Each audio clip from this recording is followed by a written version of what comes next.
RCM की सही पहचान। आरसीएम प्राण गीत में जो परिकल्पना है कि पूरा देश जो है मिलजुल कर जिए, उन उस उसके लिए हमें बहुत सारे कुछ जो सामाजिक सेवा के कार्य है तो वो और बढ़ाने पड़ेंगे इसमें। तो थोड़ा सा आगे बढ़ते हैं। मैं आपसे ये पूछना चाहता हूँ कि क्या आप इस तरह की खबरें देखना चाहेंगे? कैसी? आरसीएम समाज सेवा के क्षेत्र में कार्य करने वाला देश का सबसे बड़ा संगठन। यानी आरसीएम में हम समाज सेवा की इतनी गतिविधियां शामिल करें कि पूरे देश में, क्योंकि हम सब इतने फैले हुए हैं कि हमारे जितना संगठन कौन होगा, और हम बहुत सारी सोशल एक्टिविटीज को इसमें शामिल करें, हर तरह की, हर, ताकि ये एक खबर प्रसिद्ध हो। देश भर में आरसीएम के सेवकों ने बनाया ताजा रक्तदाताओं का 5 लाख का संगठन। आरसीएम सेवकों ने मिलकर लगाए 50 लाख वृक्ष। आरसीएम सेवकों ने सेहत साथी के माध्यम से लाखों लोगों को सही जीवन शैली से स्वस्थ रहने का व्यक्तिगत स्तर पर परामर्श। देश भर में आरसीएम सेवकों के हजारों की संख्या में एनजीओ सेवा कार्य में कार्यरत। यानी हम अपने अपने स्तर पर सभी साथी कुछ एनजीओ वगैरह बनाएं और समाज सेवा के कार्य करें, सब अपने अपने स्तर पर लोकल। आरसीएम ने महिला सशक्तिकरण की दिशा में किया चमत्कारी कार्य। आरसीएम के सेवकों ने 12 लाख बच्चियों को हाइजीन की शिक्षा दी। आरसीएम, तो इसके लिए क्या करना है? हम नॉर्मल में तो ये सारी एक्टिविटीज करेंगे ही, लेकिन आरसीएम में एक दिन को घोषित किया जा रहा है। ये आज की सबसे बड़ी घोषणा है। हर महीने की 11 तारीख हम सारा ध्यान इन सेवा कार्यों में लगाएंगे। हर महीने की 11 तारीख, और कुछ नहीं करेंगे, बस इस सेवा के सारे कार्य करेंगे। इन्हीं को सीखेंगे, इन्हीं को जानेंगे, इन्हीं को फैलाएंगे, इन्हीं की बात करेंगे और बढ़ चढ़कर करेंगे जबरदस्त रूप से। और ये आरसीएम सेवा दिवस जो है ये भी फेमस हो जाएगा और आरसीएम भी इस रूप में जाना जाएगा। मेरे ख्याल से आप सभी साथियों को सुनकर बहुत अच्छा लग रहा होगा। इसके लिए हम क्या क्या कर सकते हैं? हर महीने की 11 तारीख के कार्यक्रम, ब्लड हेल्पलाइन, ज़्यादा से ज़्यादा रजिस्ट्रेशन जिनके स्वयं के करने और टीम के साथियों के, एसोसिएट बायर के अलावा अन्य साथियों का भी रजिस्ट्रेशन अपनी लॉगिन आईडी से करवा सकते हैं। तो अन्य के भी करवा सकते हैं, जो ज्वाइन नहीं है उनके भी अपनी लॉगिन आईडी में जाकर उनके भी रजिस्ट्रेशन करा सकते हो। तो ये ज़्यादा से ज़्यादा हम उस दिन करेंगे। नॉर्मल भी करते रहेंगे पर उस दिन विशेष करेंगे। वृक्ष वृद्धि अभियान, तो जहाँ सीजन साथ दे रहा हो वहाँ 11 तारीख को ज़्यादा से ज़्यादा पेड़ लगाने हैं। ज़्यादा से ज़्यादा सेहत साथी में उन साथियों का रजिस्ट्रेशन करवा कर और पुराने साथियों का फॉलोअप करना है। हाइजीन कैंप, ज़्यादा से ज़्यादा कैंप के लिए तारीखें निश्चित करना और पुराने का फॉलोअप लेना। आरसीएम गुरुकुल, ज़्यादा से ज़्यादा साथियों का फॉलोअप करना और वीडियो की लिंक भेजना। आरसीएम गुरुकुल भी एक सोशल एक्टिविटी है। अन्य गतिविधियाँ ये तो है ही जो हम कॉमनली जान रहे हैं, समझ रहे हैं, पर इतने में नहीं रुकना है, इसको और व्यापक बनाना है। आपके आसपास अन्य सामाजिक गतिविधियों की प्लानिंग करें। उसके लिए आप वर्तमान कार्य संस्थाओं में भी शामिल हो सकते हैं या नए एनजीओ भी बना सकते हैं। इनमें से जो भी आपको अच्छा लगे, पर सेवा जीवन में जरूर होनी चाहिए। कहीं कहीं कुछ सेवा के कार्य जीवन में रखने ही रखने हैं, इसके खाली नहीं रहना। फोकस, हर माह की ये दिन इन्हीं गतिविधियों के लिए निर्धारित कर लें। मीटिंग आदि में भी यही विषय रहे। मीटिंग भी करनी तो इन्हीं के लिए करनी और किसी के लिए नहीं करनी। महीने के शेष दिनों में भी कार्य जारी रखना है, बस बाकी दिनों जारी रखना है नॉर्मली। ऐसा नहीं कि बिल्कुल बाकी दिन तो बात ही नहीं करनी, वो रूटीन में जो होता है उसका करना ही है, पर 11 तारीख को उस पर इतना करना है कि वो बाकी दिन भी कुछ अच्छा काम होने लग जाए। आरसीएम अभियान प्रचार का नया तरीका, और उसका बहुत ही बढ़िया परिणाम आ रहे हैं, बहुत बढ़िया शानदार परिणाम आ रहे हैं। जिन साथियों ने उसको इस्तेमाल किया सीख कर, वो तो बहुत बेहतरीन काम कर पा रहे हैं। तो आज की घोषणा ये है कि हम इस जनवरी माह को उस नए तरीके पे विशेष फोकस करते हुए ज्वाइनिंग फोकस मंथ की घोषणा करते हैं। और हर साल 1 तारीख को हम बहुत ज्यादा उम्मीदें भी रखते हैं, बहुत ज्यादा उत्साहित हैं, जैसे आज हो रहे हैं। लेकिन एक कहावत है कि कैलेंडरों के बदलने से हालात नहीं बदलते, हालात बदलते हैं खुद के बदलने से। क्योंकि 2023 में भी हमने सोचा था कि 2023 बहुत अच्छा जाएगा, शायद उतना अच्छा नहीं गया जितनी हमारी उम्मीदें थी। 2022 में भी सोचा था, 2021 में भी ऐसे ही कुछ भाव हमारे अंदर में थे। लेकिन 2024 खत्म होने के बाद हमारे भाव पिछले सालों की तरह नहीं रहने चाहिए कि नहीं यार कुछ बड़ा नहीं हो पाया, लेकिन 2025 में कुछ बड़ा करेंगे। तो उसके लिए जरूरत है कि कुछ चीजों को बदलने की।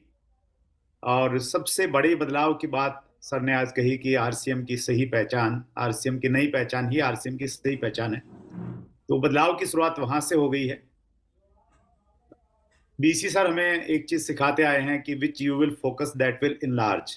जिस चीज पे हमारा फोकस होता है, ध्यान होता है, तो वो ऑटोमेटिकली बढ़ती चली जाती है, कोई भी चीज है दुनिया की।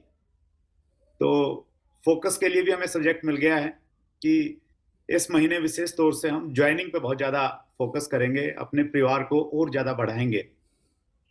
एक दो चीजें इसी पे मैं शेयर करना चाहता हूँ कि अगर हम बड़ी ज्वाइनिंग करवाना चाह रहे हैं, इस बार इस पे विशेष फोकस करना चाहते हैं, तो उसके लिए पहली तो जरूरत इस चीज की है कि जो हमने लिस्ट बना रखी है, जिसको हम प्रोस्पेक्ट लिस्ट बोलते हैं, जो हमारे संभावित साथी हैं जिनको हम इस अभियान में शामिल करना चाहते हैं, उस लिस्ट को थोड़ा सा आप और बड़ा बनाएं, जितना भी उसमें और नाम ऐड ऑन कर सकते हैं। क्योंकि पहले तो हमारी लिमिटेशन थी, पहले तो हम ये सोचते थे कि यार ये जुड़ेगा नहीं जुड़ेगा, इसको पैसे की जरूरत है नहीं है, इसको पता नहीं क्या करेगा। लेकिन अब तो हमने सेवा करनी और सेवा करवानी, और ये भाव हर मानव के अंदर में रहता है कहीं ना कहीं। जिस आदमी के पास बिल्कुल भी पैसा नहीं है, लेकिन उसकी कहीं ना कहीं इच्छा जरूर रहती है कि मैं लोगों के लिए काम कर पाऊं, कुछ सेवा कर पाऊं, तो इस पवित्र कार्य के लिए कोई भी मना नहीं करेगा। तो आपने बिल्कुल हेजिटेशन नहीं रखना है कि इसको शामिल करूं, इसको नहीं, सबको शामिल करें हम लोग। तो एक तो लिस्ट हम लोग थोड़ा सा जितना बड़ा बना सकते हैं उसको उतना बड़ा बनाएं। दूसरा, उस लिस्ट को चूंकि हमने फास्ट काम करना है, तो उस लिस्ट को फिर आप 3 श्रेणियों में डिवाइड कर दीजिए, 3 कैटेगरी उसकी बनाइए, हॉट लिस्ट, वार्म लिस्ट और कोल्ड लिस्ट। हॉट लिस्ट में उन आदमियों को आप रखिए जिनको आपको लगता है कि वो प्रभावशाली हैं, उनसे बातचीत करके उनके साथ में बहुत सारे लोग और अभियान में शामिल हो सकते हैं। तो ऐसे कुछ प्रभावशाली लोग हमारी लिस्ट में होते हैं, तो उनको थोड़ा सा ऊपर लेके आइए और शुरुआत उन्हीं के साथ में कीजिए। तो उस प्रकार से थोड़ा हम फास्ट गति से हम लोग जा सकते हैं। और उसके अलावा जो हम लोग मेहनत करें, उस मेहनत का प्रॉपर आउटपुट हमें मिले, प्रोडक्टिविटी हमारी बढ़े, तो उसके लिए कुछ विशेष स्किल्स के ऊपर में, विशेष कुशलताओं के ऊपर में काम करने की जरूरत है। और मुझे लग रहा है कि ज्यादा ज्वाइनिंग के लिए 4 स्किल्स हमें जरूर चाहिए। पहला, प्रोस्पेक्टिंग की स्किल्स, कि एक अनजान आदमी से भी बातचीत करके कैसे उसको हम अपनी लिस्ट में शामिल करें, ताकि हमारी लिस्ट लगातार बढ़ती रहनी चाहिए, वो कभी खत्म नहीं हो। दूसरी जो स्किल है वो है कॉन्टेक्टिंग स्किल्स, कि जो लोग हमारी लिस्ट में शामिल हैं उनसे सही तरीके से बातचीत करके अपॉइंटमेंट लेना, समय लेना। तो ये बहुत इंपॉर्टेंट स्किल्स है। एक व्यक्ति अगर 10 लोगों से बातचीत करता है तो उसको 2 लोग भी टाइम नहीं देते, दूसरा व्यक्ति 10 लोगों को बातचीत करता है, 8 लोगों से टाइम ले लेता है। तो अंतर किस चीज में है कि क्या बोलना है, किस तरीके से बोलना है, उस पर थोड़ा सा काम करने की जरूरत है। तो दूसरी स्किल हो गई हमारी कॉन्टेक्टिंग स्किल, संपर्क करने का, बातचीत करने का जो सही तरीका है फोन के ऊपर में, उस पर थोड़ा सा काम करने की जरूरत है। और तीसरी जो स्किल है वो है प्रेजेंटिंग स्किल, प्रस्तुतिकरण। अभियान प्रचार के बारे में किस तरीके से इफेक्टिव तरीके से बताएं, ताकि जितने लोगों से हम लोग बताते हैं उनमें से मैक्सिमम लोग हमारे साथ में ज्वाइन हो जाए। और चौथी स्किल है वो है स्टार्टअप की स्किल्स, सक्रियता की स्किल, कि जो भी साथी हमारे साथ में जुड़ा, अभियान का जो हिस्सा बना, वो सक्रिय रूप से काम करने लग जाए। तो ये 4 स्किल सीखने की जरूरत है। कहां से सीखें? इसके लिए सिंगल पॉइंट सॉल्यूशन है मॉर्निंग 6:30 बजे की गुरुकुल की क्लास, जहां पे बहुत प्रैक्टिकल तरीके से सर भी हमें बताते हैं, और जो साथी ऑलरेडी इस पे बहुत अच्छा काम करते हैं, वो जो अपने पर्सनल अनुभव शेयर करते हैं, तो उससे बहुत कुछ सीखने को मिलता है। तो मॉर्निंग क्लास में अगर हम लोग जुड़े रहेंगे तो ये जो चारों स्किल्स हैं आपकी, प्रोस्पेक्टिंग वाली, प्रेजेंटिंग वाली, फॉलोअप वाली। फॉलोअप स्किल एक बहुत इंपॉर्टेंट है, क्योंकि जिन लोगों को हमने प्रेजेंट किया है उनको सही तरीके से फॉलोअप करना। और चौथी स्किल, स्टार्टअप वाली स्किल्स ऑटोमेटिकली आपकी डेवलप होती जाएंगी, और डेवलप होंगी तो फिर जो भी हम लक्ष्य बना रहे हैं, जितने भी ज्वाइनिंग का हम लक्ष्य बना रहे हैं, वो लक्ष्य निश्चित रूप से पूरा होगा। और पूरे साल हम अपने आप को अपडेट करते रहें, अपने आप को बदलते रहें। मॉर्निंग सेशन में आदतों के बारे में बहुत बातचीत होती है, और हमने ये भी सुना है कि एक व्यक्ति आदतों का निर्माण करता है और आदतें व्यक्ति का निर्माण कर देती हैं। आज हम जो भी हैं, चाहे हमारे पास में जो भी ज्ञान है, तो वो हमारी सीखने की आदतों का परिणाम है। हमारे पास में जितना भी पैसा है, वो हमारा बचत करने की आदतों का परिणाम है। हमारे शरीर का जो भी वजन है, वो कम है या ज़्यादा है, वो कहीं ना कहीं हमारे खान पान का जो आदतें हैं उसका परिणाम है कहीं ना कहीं। और मॉर्निंग क्लास में आदतों के ऊपर में बहुत विशेष रूप से काम होता है, क्योंकि मैंने शुरुआत में कहा था कि कैलेंडरों के बदलने से हालात नहीं बदलते, हालात बदलते हैं खुद के बदलने से। और हमें अपनी कुछ आदतों पे बदलने की ज़रूरत है। तो इस साल में उन आदतों को देखिए, किन आदतों को बदलने की ज़रूरत है, किन नई आदतों को अपनाने की ज़रूरत है। तो फिर निश्चित रूप से ये साल 2024 साल सब सालों से अलग होगा, सबसे बड़ा होगा, और हम सब लोग बहुत सौभाग्यशाली हैं।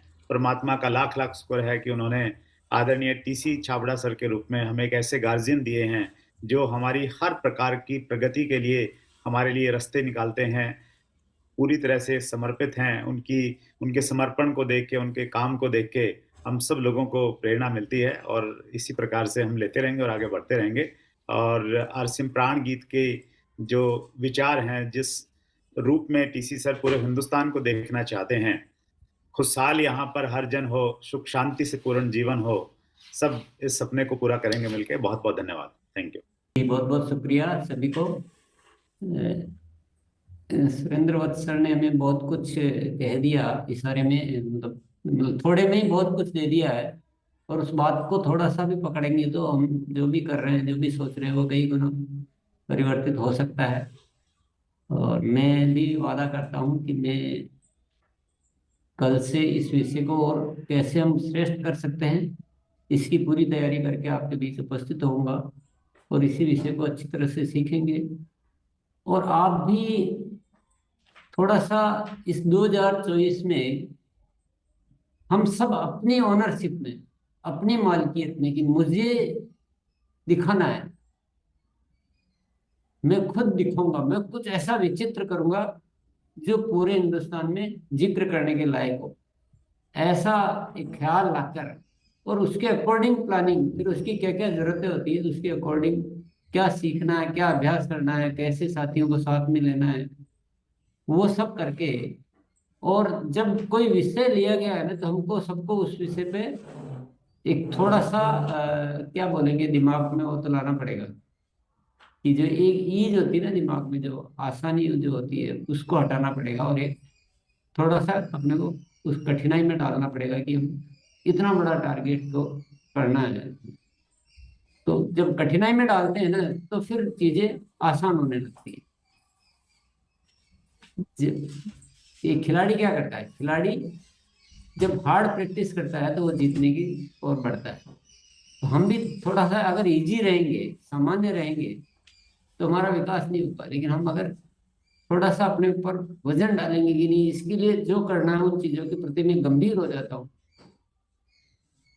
और जिन साथियों ने नया तरीका अभी नहीं सीखा है, उनसे तो विशेष आग्रह करता हूँ कि तुरंत नया तरीका सीखना शुरू कर दें। आज से इसकी मैं एक नई पीपीटी भी आपको मैं शेयर कर दूंगा,